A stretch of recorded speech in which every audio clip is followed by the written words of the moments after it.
आंतरिक आरक्षण की मांग कर रहे मादिगा समुदाय ने बीआर भास्कर प्रसाद के नेतृत्व में क्रांतिकारी रथ यात्रा का स्वागत किया, जो बीदर शहर के अंबेडकर सर्कल पर पहुंची। इस अवसर पर मादिगा डंडोरा संघर्ष समिति के प्रदेश कार्यकारी अध्यक्ष फर्नांडिस हिप्पलगांव, जिला अध्यक्ष विजय कुमार हिप्पलगांव, स्वामीदास केम्पेनोर, पीटर श्रीमंडल, रमेश कट्टीगुआ और अन्य उपस्थित रहे। कैमरामैन पुपराज का कवरेज।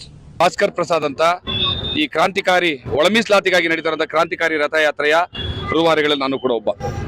ಇವತ್ತು ಸನ್ಮಾನ್ಯ ಮುಖ್ಯಮಂತ್ರಿ, ಕರ್ನಾಟಕ ರಾಜ್ಯದ ಮುಖ್ಯಮಂತ್ರಿ ಸಿದ್ದರಾಮಯ್ಯ ಅವರಿಗೆ ನಾವು ಆಗ್ರಹಿಸೋದು ಅಂತಂದ್ರೆ, ಏಪ್ರಿಲ್ 5ನೇ ತಾರೀಕು ಜಗಜೀವನ್ ರಾಮ್ ರವರ ಜಯಂತಿಯ ದಿವಸ ಬಾಬು ಜಗಜೀವನ್, ನಮ್ಮ ರಾಷ್ಟ್ರ ನಾಯಕ ಜಗಜೀವನ್ ರಾಮ್ ರವರ ವೇದಿಕೆ ಮೇಲೆ ನಿಂತ್ಕೊಂಡು ನೀವು ಇನ್ನು ಮುಂದೆ ಪ್ರಮೋಷನ್ಸ್ ಇಲ್ಲ ಒಳ ಮೀಸಲಾತಿ ಆಗೋವರೆಗೂ ಅನ್ನುವಂತ ಒಂದು ಮಾತನ್ನು ಹೇಳಿದ್ರಿ.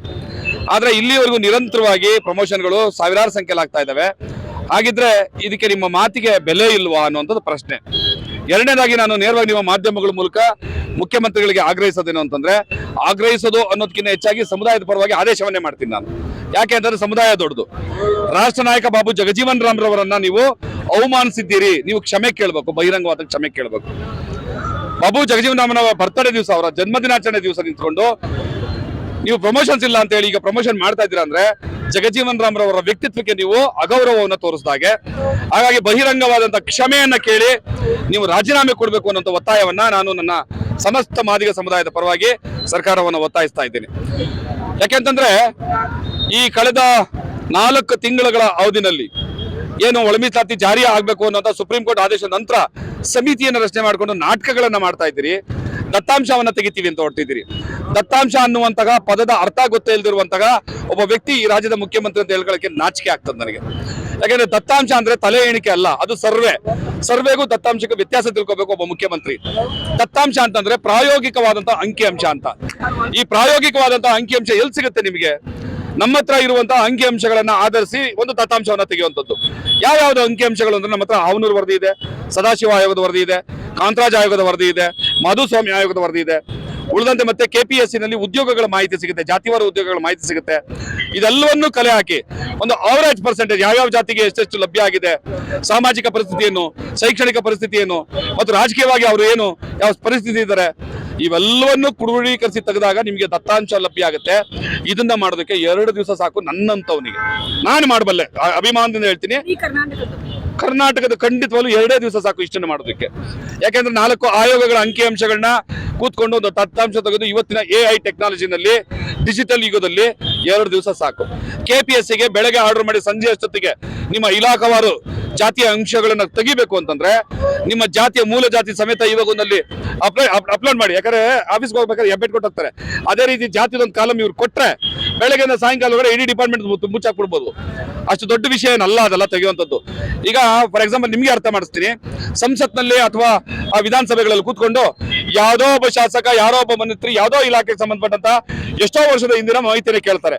ಅದನ್ನ ಚುಕ್ಕಿ ಪ್ರಶ್ನೆ ಅಂತ ಮಾಡ್ಕೊಂಡು ಅರ್ಧ ಗಂಟೆ 1 ಗಂಟೆಯಲ್ಲಿ ಉತ್ತರ ತರಿಸ್ಕೊತಾರೆ. ಸಾಧ್ಯ ಆಗುತ್ತಲ್ಲ ಅದು?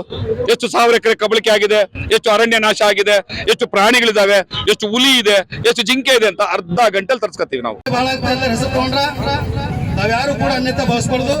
ತಾವೆಲ್ಲರೂ ಕೂಡ ಒಳ ಮೀಸಲಾತಿ ಹೋರಾಟಗಾರರೇ, ಮಾದಿಗ ಸಮಾಜ ಹಾಗೂ ಉಪಜಾತಿ ಬಂಧುಗಳು ತಾವೆಲ್ಲ. ಈಗಾಗಲೇ ರಥಯಾತ್ರೆಯನ್ನು ಅವರಲ್ಲೇ ಮುಗಿಸ್ಕೊಂಡು ಬೀದರ್ ಬಂದು ತಲುಪಿದೆ ಬಂಧುಗಳೇ. ಕಾರಣ 63-64 ದಿವಸ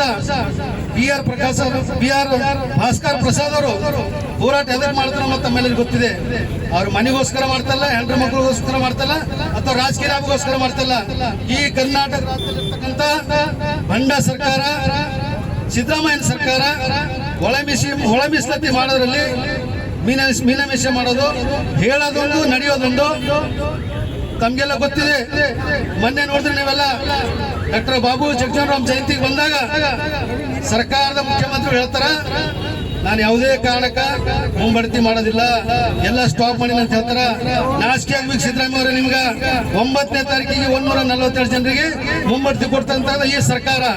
ಬಂಧುಗಳೇ, ತಮ್ಗೆಲ್ಲ ಗೊತ್ತಿದ್ದ ವಿಷಯ ಇದೆ. ಈ ಸರ್ಕಾರ ಒಂದು ಕಣ್ಣಿಗೆ ಸುಣ್ಣ ಹಚ್ಚಿ ಇನ್ನೊಂದು ಕಣ್ಣಿಗೆ ಬೆಣ್ಣೆ ಹಚ್ಚಿ ನೋಡ್ತಕ್ಕಂಥ ಆಟ ಮಾಡ್ತದೆ. ಅದನ್ನು ಮನಗೊಂಡು ಕರ್ನಾಟಕ ರಾಜ್ಯ ಬಿ ಆರ್ ಭಾಸ್ಕರ್ ಪ್ರಸಾದ್ ಅವರು ಇವತ್ತೊಂದು ರಾಜ್ಯದಂತ ಉಗ್ರವಾದ ಹೋರಾಟ ತಾಳಿದ್ದಾರೆ. ಅದಕ್ಕೆ ತಾವೆಲ್ಲ ರಾಜ್ಯದಲ್ಲಿ ಇರ್ತಕ್ಕಂಥ ಮಾದಿಗರು ಮತ್ತು ಉಪಜಾತಿಗಳು ತಾವು ಜಿಲ್ಲೆಯಿಂದ ತಾಲೂಕುಗಳಿಂದ ಗ್ರಾಮಗಳಿಂದ ಈ ಸಮಾವೇಶಕ್ಕೆ ಒಳ ಮೀಸಲಾತಿ ರಥಯಾತ್ರೆಗೆ ತಾವೆಲ್ಲರೂ ಭಾಗಿಯಾಗಿ ಬೆಂಬಲಿಸಬೇಕು. ಕಾರಣ ಒಳ ಮೀಸಲಾತಿ ಆದ್ರೆ ನಮ್ಮ ಸಮಾಜಕ್ಕೆ ನಮ್ಗೇನು ಬರ್ತದ ಪಾಲ ಬಂದೇ ಬರ್ತದ. ಇಲ್ಲ ಅಂದ್ರೆ ನಮ್ಗೆ ವಿದ್ಯೆ ಮತ್ತು ಹುದ್ದೆಯಲ್ಲಿ ಅನ್ಯಾಯ ಕೊತ್ತ ಬಂದ ಮುಂದೂ ಕೂಡ ಅನ್ಯಾಯ ಆಗದಲ್ಲಿ ಯಾವುದು ಸಂದೇಹ ಇಲ್ಲ ಅಂತ ಹೇಳ್ತೀನಿ ಬಂಧುಗಳೇ. ಈಗಾಗಲೇ ತಮಗೆ ಗೊತ್ತಿದೆ ಕರ್ನಾಟಕ ರಾಜ್ಯದಲ್ಲಿ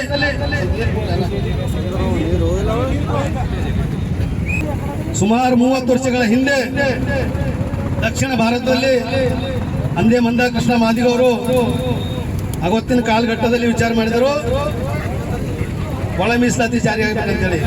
ಆಂಧ್ರ ಹಿಡ್ಕೊಂಡು ತೆಲಂಗಾಣ ಹಿಡ್ಕೊಂಡು ಕರ್ನಾಟಕ ಹಿಡ್ಕೊಂಡು ತಮಿಳುನಾಡು ಹಿಡ್ಕೊಂಡು ಮಹಾರಾಷ್ಟ್ರ ದಕ್ಷಿಣ ಭಾರತದಲ್ಲಿ ಇಡೀ ತನ್ನ 30 ವರ್ಷದ ಹೋರಾಟ ತನ್ನ 2 ಕಾಲುಗಳು ಮುರ್ಕೊಂಡು 5-6 ರಾಜ್ಯದಲ್ಲಿ ಸುತ್ತಾಡಿ ಪಾದಯಾತ್ರೆ ಮಾಡಿಕೊಂಡು ಇಡೀ ದಕ್ಷಿಣ ಭಾರತದಲ್ಲಿ ಒಳ ಮೀಸಲಾತಿಗಾಗಿ ಹೋರಾಟ ಮಾಡ್ಕೊತಾ ಬಂದಿದ್ದಾರೆ. ಬೀದರ್ ಜಿಲ್ಲೆಯಲ್ಲಿ ಕೂಡ ಮಂದಾಕೃಷ್ಣ ಅಣ್ಣವರು ಸುಮಾರು 10ರಿಂದ 15 ಸಲ ಬಂದಿದ್ದಾರೆ ಬಾರ್ಡರ್ದಿಂದ. ನಾವೆಲ್ಲ ಕೂಡ ಹೋರಾಟದಲ್ಲಿ ಭಾಗಿಯಾಗಿವಿ. ಅಂದಿನ ಸರ್ಕಾರ ಇಂದಿನ ಸರ್ಕಾರ ಮಾದಿಗರ ಮೇಲೆ ಇಲ್ಲಿ ಹೋರಾಟ ಮಾಡಿದ ಮೇಲೆ 28 ಜನ ಮೇಲೆ ರೌಡಿ ಶೀಟ್ ಹಾಕಿದಾರ. ನಾವ್ಯಾರು ರೌಡಿಗಳ ಬಂಧುಗಳೇ